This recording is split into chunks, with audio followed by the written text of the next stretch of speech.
Okay. Good luck. Top 6 answers are on the board. Name something na pwedeng mahulog mula sa puno. Anjo. Prutas, siyempre. Prutas! Ano klase mo? Bayabas, mangga, gano'n? Mangga. Mangga. Prutas! Top answer. Anjo, pass or play? Don't play. Alright, let's play this round. Mami Sue, balik muna tayo.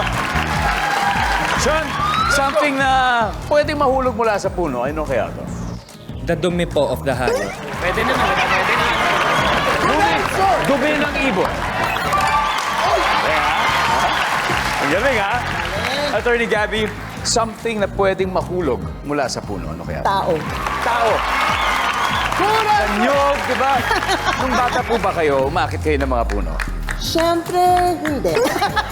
Hindi. Hindi, oo, siyempre. Oo. Nandyan ba ang tao?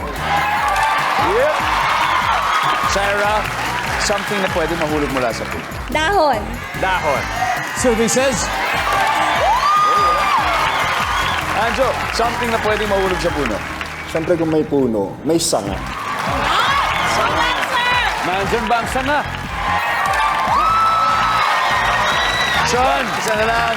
For the win, something na pwedeng mahulog mula sa puno. May tao, may dumi ng hayop. Ba't di pwede yung hayop mismo? Anong hayop kaya doon? Sa tingin mo? Baka elepante, gano'n. Anong klase hayop? Mga pusa, sino yung mga sinasagip niya, di ba? Tama. Tama. Hayop! For the win, nandyan ba ang hayop?